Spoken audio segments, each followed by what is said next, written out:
자, 첫 번째 사건입니다. 장제원 통합당 의원의 아들이자 래퍼 노엘로 알려진 장용준 씨가 음주운전, 보험 사기 등등 여러 혐의로 기소가 됐는데 집행유예가 선고가 됐습니다.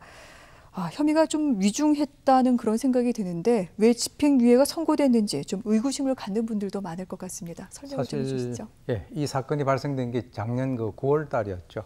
그래서 지하철 6호선 마포 장흥창역 인근에서 당시 118km로 질주를 했습니다. 네. 그래서 이제 오토바이와 충돌 사고가 발생이 됐는데 당시 혈중 알코올 농도가 0.129%니까 상당히 높았죠. 네. 그런데 그 당시에는 본인이 운전을 한 것이 아니다 이렇게 얘기를 했다가 나중에 이제 한 2시간 뒤에 와서 다시 본인이 음주한 사실과 그리고 이제 사건을 좀 조작했다 이런 얘기를 갖다 했죠. 네. 그래서 이제 검찰에서는 특정범죄가중처벌법상에서 위험 운전치상과 음주운전 그리고 이제 범인 도피 교사로 1년 6월을 구형을 했습니다. 근데 이번에 이제 판결이 나왔는데 사실 이 재판부 같은 경우는 이제 술에 취해서 음주운전을 했다. 그리고 이제 혈중 알코올 농도, 제한 속도, 그리고 이제 뭐 다른 사람에게 책임을 회피한다든가. 그래서 이제 국가 사법 행위를 적극적으로 저해했다라고 하는 그런 측면에서는 죄질이 상당히 나쁜데 네. 지금 이제 몇 가지 이유를 들고 있습니다. 이전에 이제 형사 처벌을 받지 않는 즉 전과가 없다라고 하는 거하고 피해자의 상해 정도가 좀 상대적으로 중하지 않고 이후에 합의를 해가지고 탄원을 받은 점, 그리고 이제 사건 당일에 이제 자수를 하고 보험 사기 같은 경우는 미수에 그친 점, 이런 점들을 들어서 이번에 징역 1년 6월에 집행유예 2년을 선고를 했습니다. 네.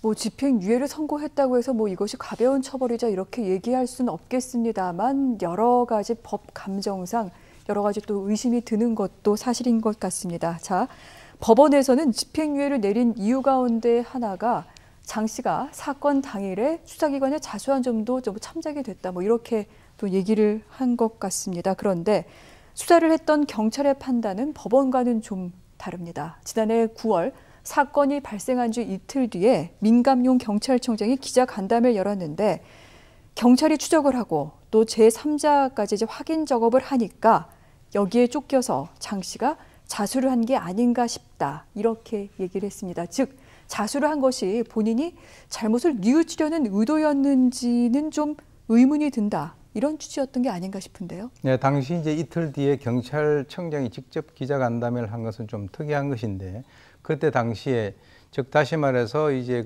대신 누가 운전을 했다라고 하는 그 사람에 대해서 경찰이 추적을 했겠죠. 그러다 보니까 이제 2시간 뒤에 어머니하고 변호인하고 같이 나타났다는 네. 거죠.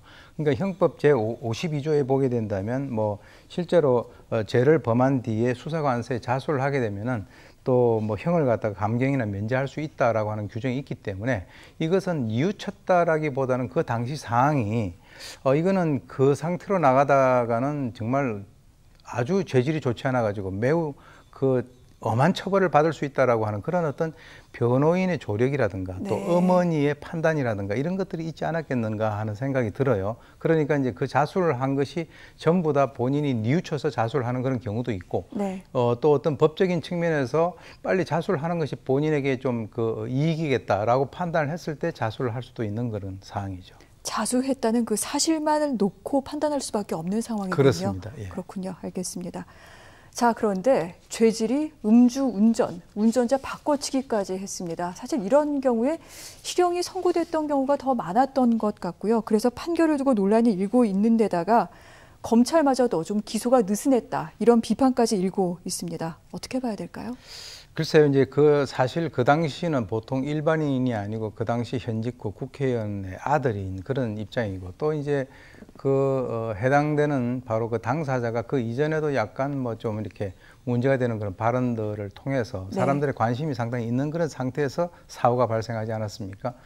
그 당시에 이제 100m, 사고를 내고 한 100m 정도를 갔기 때문에 이게 뺑소니냐 아니냐라고 하는 그런 어떤 논란도 있었었는데 결정적으로 이제 경찰에서 판단할 때는 피해자에 대한 구호 조치를 했다라고 하는 그런 측면에서는 뺑소니가 아닌 것으로 이제 판단을 했고요.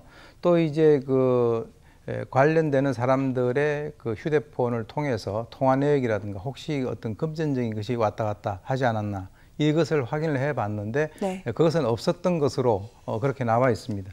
그리고 이제 그 사고 현장에서 본인의 블랙박스를 가져갔다가 이틀 뒤에 경찰에 제출했다라고 하는 그것도 결국은 이제 도로교통공단에서 이제 그 분석을 했을 때 영상이 조작 훼손됐다. 이런 그 증거가 없기 때문에 증거인멸죄를 적용하기 어렵다. 뭐 이런 등등으로 해서 사실은 다 그런 문제가 됐던 것들이 다 어떻게 보면 정리가 되는 상황이거든요. 네. 그래서 사실 이 범인 도피 교사라고 하는 것은 본인이 죄를 저지르고 스스로 도주하는 것은 그거는 범인 도피하고는 상관이 없습니다. 그러나 다른 사람에게 이 얘기를 해가지고 내 대신 죄를 좀 대신 덮어 써달라라고 네. 얘기를 하기 때문에 범인 도피 교사까지는 인정을 했어요.